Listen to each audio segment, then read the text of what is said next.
हैं एशियाई बाजारों से और इस वक्त काफी पॉजिटिव शुरुआत होते हुए दिखाई दे रही है एशियन मार्केट की। एसजीएक्स निफ्टी इस वक्त 18,700 के ऊपर करीब 80 अंकों से ज्यादा की मजबूती यहां पर देखने को मिल रही है और बाकी इंडेक्सेस भी देखेंगे तो सभी के सभी हरे निशान में ही हैं। हांगकांग के बाजार करीब 50 अंक ऊपर हैं, कोरिया के बाजार भी हरे निशान में ही कारोबार कर रहे हैं। जापान के बाजार देखेंगे तो वहां पर 500 अंकों से ज्यादा की तेजी इस वक्त देखने को मिल रही है। तो ये है करंट अपडेट एशियन मार्केट के। और ग्लोबल मार्केट से भी संकेत देखें तो काफी पॉजिटिव क्यूज आज देखने को मिल रहे हैं और हमने देखा कि अमेरिकी बाजार काफी समय बाद वहां पर शानदार तेजी देखने को मिली। बेहतर जॉब रिपोर्ट और डेट सीलिंग को मंजूरी से अमेरिकी बाजारों में तेजी थी। डाउ जोन्स हमने देखा 2% चढ़ा और जनवरी के बाद सबसे बड़ी तेजी हमने डाउ जोन्स में देखी। नैस्डैक और एसएनपी 500 में भी करीब 1 से 1.5% की तेजी थी और यहाँ पर एसएनपी 500 की अगर बात करेंगे तो मार्च के बाद की सबसे बड़ी तेजी थी और अगस्त 2022 के बाद हमने देखा कि अपने उच्चतम स्तर पर यहां पर क्लोजिंग देखने को मिली एसएनपी 500 की। तो अनएम्प्लॉयमेंट रेट जो आया, वहां के जॉब रिपोर्ट जो आए वो काफी मजबूत थे। 3.7% पर अनएम्प्लॉयमेंट रेट का आंकड़ा आया जो कि अनुमान से बेहतर था और मंदी की जो बातें चल रही हैं वो कहीं ना कहीं उसका जो डर है वो कम होता हुआ दिखाई दिया और डेट सीलिंग पर फैसला होने के बाद अमेरिकी बाजारों में हमने शानदार तेजी देखी। आज मई पीएमआई और अप्रैल फैक्ट्री ऑर्डर और ड्यूरेबल गुड्स के भी आंकड़े आएंगे, उस पर भी हमारी नजर रहेगी। तो ये जो नंबर्स आए हैं उसका ही असर हम ओवरऑल आज ग्लोबल मार्केट में देख रहे हैं। यूरोप के बाजारों में भी उसका असर देखने को मिला और अच्छी मजबूती वहां पर देखी यूरोप के बाजार में। बॉन्ड मार्केट और कमोडिटी मार्केट देखेंगे तो वहां पर भी असर दिखा। अगर 10 ईयर यील्ड्स देखेंगे तो 3.71% पर इस वक्त कारोबार कर रहे हैं। डॉलर इंडेक्स अभी भी 104 के ऊपर बरकरार है और डॉलर में जो मजबूती है 10 ईयर यील्ड्स हम देख रहे हैं कि हल्की बढ़त हुई, उसके चलते सोने में हल्की कमजोरी थी और इस वक्त 960 के आसपास सोना कारोबार कर रहा है।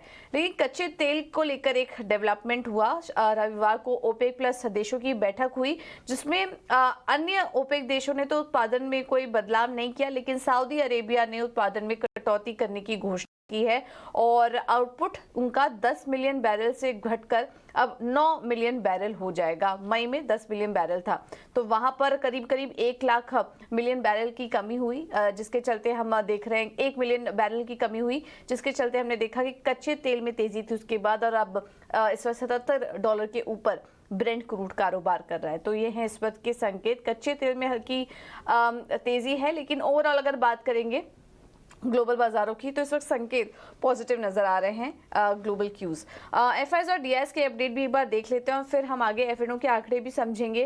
कैश मार्केट में शुक्रवार को एफआईआईज 658 करोड़ की बिकवाली करके गए हैं। डीआईएस की बात करें तो 581 करोड़ की खरीदारी का आंकड़ा है, तो ज्यादा कुछ बड़ा आंकड़ा यहाँ पर देखने को नहीं मिल रहा है। मामूली खरीदारी और बिकवाली का आंकड़ा एफआईआईज और डीआईएस की तरफ से नजर आ रहा है। इंडेक्स फ्यूचर में 475 करोड़ की खरीदारी है। इंडेक्स ऑप्शन में 14,246 करोड़ की बिकवाली खरीदारी का आंकड़ा नजर आ रहा है। तो इन तमाम आंकड़ों को कैसे रीड करें एफआईआईज और डीआईएस के, और इसके अलावा एफएनओ मार्केट में किस तरह का ट्रेड सेटअप नजर आ रहा है ये भी एक बार समझ लेते हैं। और हमारे साथ डिम्पी कालरा जुड़ चुके हैं फोन लाइन पर। डिम्पी गुड मॉर्निंग, बताइए इस वक्त एफएनओ सेटअप कैसा है? देखिए, एफएनओ के हिसाब से मार्केट्स में काफी अच्छा स्ट्रेंथ है और पावर है। अभी आप डीआईज और एफआईआईज के आंकड़े पढ़ रहे थे, इसमें अगर आप सिर्फ एक कैश मार्केट का आंकड़ा छोड़ दें तो अक्रॉस द सेगमेंट्स ज्यादातर में खरीदारी हुई है और सबसे रोचक बात है 14,000 करोड़ रुपीज की खरीदारी फिर से इंडेक्स ऑप्शंस के अंदर हुई है। इंडेक्स ऑप्शंस के अंदर जब जब 10,000 करोड़ से ऊपर की खरीदारी होगी, इसका मतलब है कि मार्केट के अंदर छोटा मोटा एक झटका जरूर लगेगा। वो ऊपर का भी लग सकता है और नीचे का भी लग सकता है। पॉजिटिव होगा तो ऊपर की तरफ जरूर लगेगा और इस बार भी नंबर पॉजिटिव आया है। दूसरी इंपॉर्टेंट बात कि लास्ट ट्रेडिंग सेशन में दोनों के अंदर हमको निफ्टी और बैंक निफ्टी के अंदर फ्रेश लॉन्ग पोजीशंस बनती हुई दिखी हैं। हालांकि अपने आप में लाइट है, करीब 2 लाख से कम का ओआई है, ओपन इंटरेस्ट है निफ्टी के पास और 1 लाख से कम का ओपन इंटरेस्ट है बैंक निफ्टी के पास। तो इसको सीरीज को हम लाइट मानते हैं, लेकिन फिर भी लाइट सीरीज के अंदर बैक टू बैक अच्छे सपोर्ट्स को ये रिस्पेक्ट करते हुए नए हाई की तरफ बढ़ रहा है। अगर आप एसजीएक्स निफ्टी को भी आज आप देख रहे होंगे तो 18,700 के ऊपर वो ट्रेड कर रहा है। इसका मतलब मार्केट के पास पुराना बेस काफी स्ट्रॉन्ग है, नए आंकड़े उसके पास सामने हैं, फ्रेश लॉन्ग पोजीशंस खड़ी है सिस्टम में। तो ये कुछ हद तक मार्केट के ट्रेंड को आज बुलिश बनाए रखेगा। मार्केट के गैप खुलने के बाद क्या बाजार और चलेगा? उसके चांसेस थोड़े प्रोबेबिलिटी हाई हो सकते हैं कि हाँ थोड़ा और भी मार्केट चल सकता है। उसकी बड़ी वजह है, पहला एग्रेसिव बाइंग हो रही है कॉल्स के अंदर जो कि इंडेक्स की यानी कि निफ्टी के हैं। हालांकि बैंक निफ्टी के अंदर इस तरह का एग्रेशन नहीं है, लेकिन निफ्टी के अंदर एग्रेशन देखने को मिल रहा है ऑप्शंस के अंदर। तो इसलिए 18,400 500 एक पक्का सपोर्ट काम करेगा और 18,700 750 तक बैंक निफ्टी टेस्ट करने के लिए जा सकता है। दूसरी बात, बैंक निफ्टी का जो सपोर्ट एरिया है वो 44,000 है। आज वो गैप के साथ इसको खोलेगा वापस से, क्योंकि कल लास्ट की क्लोजिंग थी 44,000 के नीचे की थी। उसके बाद ये भी बेस बनाएगा और फिर से 44,200 250 पहला रेजिस्टेंस, फिर 550 दूसरा रेजिस्टेंस बैंक निफ्टी के लिए भी रहेगा।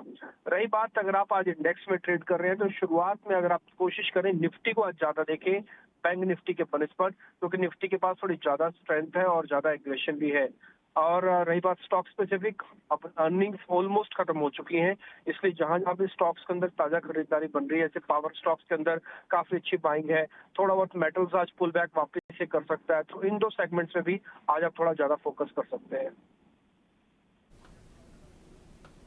Alright Dimpy, thank you so much आपका ये सारे अपडेट देने के लिए। तो पावर और मेटल, अगर सेक्टर स्पेसिफिक आपको व्यू रखना है तो इन दोनों सेक्टर में एक बाइंग नजर आ सकती है, यहाँ पर आप फोकस करिए। और इसके अलावा बैंक निफ्टी और निफ्टी के लिए भी रेंज आपको बता दिया है। और जैसा थोड़ी देर पहले डिम्पी बता रहे थे कि आप बैंक निफ्टी के बजाय निफ्टी पर ज़्यादा फोकस करें, क्योंकि वहाँ पर स्ट्रेंथ आज नज़र आ रही है और कहीं ना कहीं एक्सजेक्स निफ्टी भी इसको इंडिकेट कर रहा है। थोड़ा यहाँ पर वीकनेस आ सकती है, लेकिन ओवरऑल यहाँ पर पॉजिटिव टोन ही बाजार का दिखाई दे रहा है। तो निफ्टी पर फोकस करिए और सेक्टर स्पेसिफिक अगर व्यू है आपका तो पावर और मेटल पर फोकस करिए।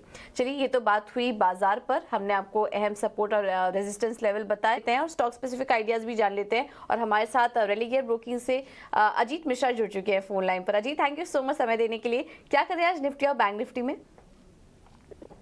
गुड मॉर्निंग पूजा। देखिए, जिस तरीके से लास्ट वीक रहा हमारा कंसोलिडेशन का, हमने देखा मार्केट में थोड़ा सा फ्लैटिश टोन पे बंद हुआ week on week basis, but overall bias अभी भी पॉजिटिव है। या थोड़ा बहुत बैंकिंग में हायर लेवल्स पे प्रेशर देखने को मिल रहा है, बट अभी भी मेरे हिसाब से जब तक कि आप 43,500 होल्ड करें तब तक आप पॉजिटिव बायस ही होल्ड करें। तो कंपैरेटिवली यस, निफ्टी में ही बाय ऑन डिप्स की रिकमेंडेशन होगी। 18,330 से लेकर 420 का जोन है, वो काफी मेजर सपोर्ट एरिया है। तो कोई भी डिप मिलता है आपको बाइंग के लिए देखना चाहिए। 580 से लेकर 18,700 ये मेजर रेजिस्टेंस रहेंगे। वहीं पे बैंकिंग इंडेक्स में करीब 43,400 43,600 ये सब सपोर्ट एरिया रहेगा। वहीं पे 44,150 से लेकर 44,500 का जोन है, यहाँ पे ये रेजिस्टेंस फेस कर सकता है। ठीक है, तो बैंक निफ्टी और निफ्टी के लिए ये टारगेट्स आपके लिए। इसके अलावा अजीत, स्टॉक स्पेसिफिक का रिकमेंडेशन क्या होगी आपकी तरफ से? जी बिल्कुल, दोनों ही रिकमेंडेशन बाय साइड पे होगी। पहला रिकमेंडेशन होगा BHEL का, काफी अच्छे कंसोलिडेशन के बाद अब दोबारा से तैयार है एक मूव के लिए। करीब 88 तक के नियर टर्म टारगेट दिखते हैं यहाँ पे। 80.50 के स्टॉप के साथ आप लॉन्ग पोजिशन बना सकते हैं। वहीं पे PSU बैंकिंग स्पेस में ऑफलेट हमने रेजिलियंस देखी है, तो कैनरा बैंक यहाँ पे मुझे लग रहा है कि एक अच्छा मूव देखने के लिए तैयार है। 328 तक के टारगेट्स हो सकते हैं, 305 का एक स्टॉप हो सकते हैं। थैंक यू अजीत आपका समय देने के लिए। तो कैनरा बैंक और BHEL अच्छा लग रहा है खरीदारी करने के लिहाज से आज। BHEL 88 के लेवल्स पर नजर रखिए और कैनरा बैंक 328 के लेवल्स देखने को मिल सकते हैं। और इंडेक्स पे रणनीति, जैसा कि हम डिम्पी से ही बात कर रहे थे, उसको कहीं ना कहीं अजीत ने जो अभी रणनीति शेयर की उसको सपोर्ट भी कर रहे हैं कि निफ्टी आज काफ़ी अच्छी स्ट्रेंथ में नज़र आ रहा है, वहाँ पर आप नज़र रखिए। ऊपर की तरफ टारगेट जो है वो 18,700 के है, स्टॉप लॉस होगा 18,420 का। और बैंक निफ्टी के लिए जो लेवल्स हैं वो है 44,500 के, स्टॉप लॉस होगा 43,600 का। लेकिन बैंक निफ्टी के बनस्पत आज निफ्टी ज़्यादा बेहतर नजर आ रहा है, उस पर आप नजर रखें और स्टॉक स्पेसिफिक आइडियाज़ भी आपको बता दिए हैं।